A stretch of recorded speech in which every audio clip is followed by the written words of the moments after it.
여러분, 대한민국에서 가장 비싼 땅, 재건축의 상징하면 어디가 떠오르시나요? 바로 대치동 음마아파트입니다. 그런데 최근 뉴스 보셨습니까?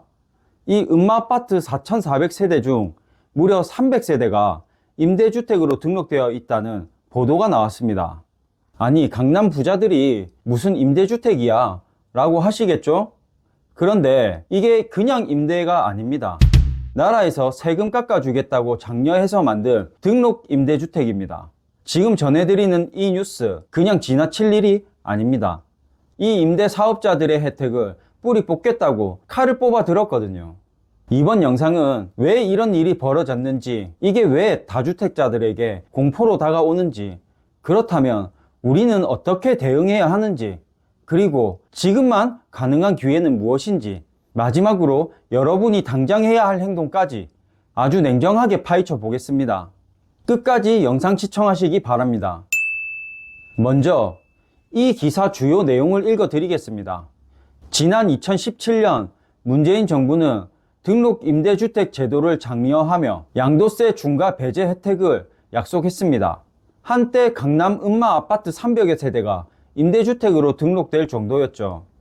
하지만 이 대통령은 최근 SNS를 통해 한 사람이 수백 채씩 집을 사모으는 건 이상하다며 이 특혜를 폐지하거나 점차 없애는 방안을 검토 중이라고 밝혔습니다. 자, 냉정하게 분석해 보겠습니다. 누가, 과거 정부가 언제? 2017년부터 무엇을? 임대사업자 세제 혜택을 왜? 전세시장 안정시키겠다고 준 겁니다. 어디서?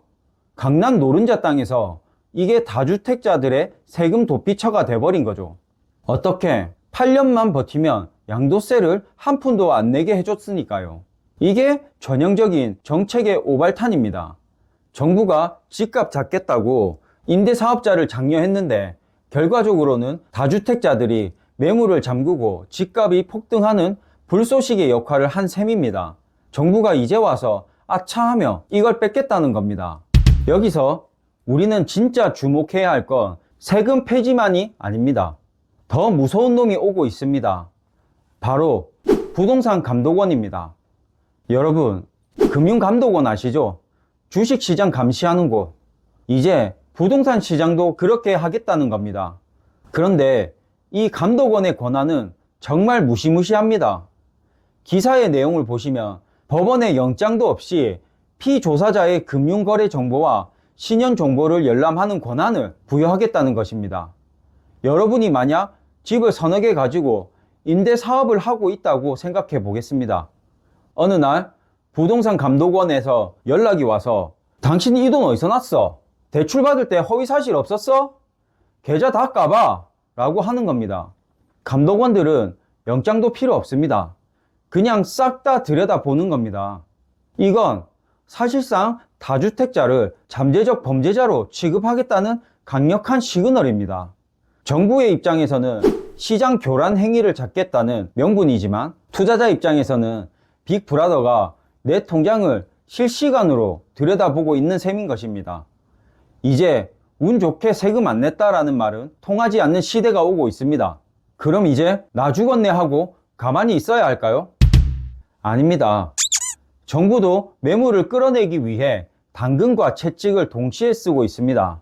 정부는 5월 9일까지 양도세 중과 유예를 종료하겠다고 못 박았습니다. 이때까지 팔면 중과세 안 할게. 대신 이때가 지나면 국물도 없어 라는 뜻이죠. 그리고 실거주 의무를 2년간 유예해 줬습니다. 전세 낀 집을 팔 수 있게 길을 열어준 것입니다. 하지만 여기서 함정이 있습니다. 이 혜택은 무주택자가 살 때만 적용이 됩니다. 즉, 다주택자끼리 폭탄 돌리기는 안 된다는 것입니다. 시장에 매물을 내놓되 무주택자에게만 넘기라는 것이죠. 냉정하게 말씀드릴게요. 지금 강남의 음마아파트 임대물량 300채가 시장에 나오게 되면 가격이 떨어질까요? 아니요. 대기 수요자가 너무 많거든요. 문제는 이 300채가 아니라 서울 전역에 퍼진 42,000호의 임대 물량입니다. 이 물량이 5월 9일 데드라인을 앞두고 쏟아져 나올 때 자금력이 있는 분들에게는 인생 역전의 기회가 될 것이고, 어설프게 버티던 다주택자들에게는 지옥의 문이 될 것입니다. 지금 부동산 시장은 단순히 얼어붙은 게 아니라 판 자체가 바뀌는 정책의 대전환점에 서 있습니다. 이제 여러분이 당장 실행해야 할 생존 매뉴얼을 정리해서 알려드리겠습니다. 첫째, 당신이 다주택자라면 기억하십시오. 버티기가 능사가 아닙니다. 5월 9일은 단순한 날짜가 아니라 여러분의 자산을 지키는 최후의 보루가 될 것입니다. 수익성 낮은 매물부터 정리하세요. 이제 영구적 양도세 면제라는 꿈은 깨졌습니다. 부동산 감독원이 생기게 되면 자금 출처부터 임대차 계약의 적정성까지 현미경 조사가 들어올 겁니다. 세무사 상담을 지금 당장 예약하세요. 양도세 중과 유예 혜택을 받으려면 5월 9일까지 등기 치거나 적어도 매도 계약을 완료해야 합니다. 시간이 없다는 겁니다. 설마 하다가는 수억 원의 세금을 더 낼 수도 있다는 거죠. 냉정하게 가치가 떨어지는 못난이들부터 털어내고 똘똘한 한 채 포트폴리오를 압축하십시오. 둘째, 당신이 무주택자와 실수요자라면 공포를 매수하십시오. 남들이 부동산 감독원이다, 세금 폭탄이다 하며 공포에 질려 있을 때가 여러분에게 역설적으로 인생 최적의 진입 시점입니다. 실거주 의무 유예를 10분 활용하시기 바랍니다. 원래는 집을 사면 바로 들어가 살아야 했죠. 그래서 전세 낀 집을 사기가 힘들었습니다. 그런데 이제 최장 2년까지 유예가 됩니다. 즉, 당장 입주할 현금이 부족하더라도 전세 낀 급매물을 잡아서 내 집 마련을 미리 해둘 수 있는 갭 투자형 내 집 마련이 가능해졌다는 뜻입니다. 숫자를 보십시오. 감정에 휩쓸리지 말고 주변 시세 대비 10에서 15% 이상 저렴하게 나오는 초급 매물을 체크하세요. 5월 데드라인이 다가올수록 마음이 급한 매도자들이 진짜 가격을 내놓을 겁니다. 셋째, 우리 모두가 기억해야 할 사실을 짚어드리겠습니다. 부동산은 결국 정책의 의지와 대중의 심리가 만나는 지점에서 결정됩니다. 정부는 지금 과도한 쏠림을 잡겠다는 강력한 의지를 보이고 있고 대중은 위축되어 있습니다. 하지만 기억하십시오.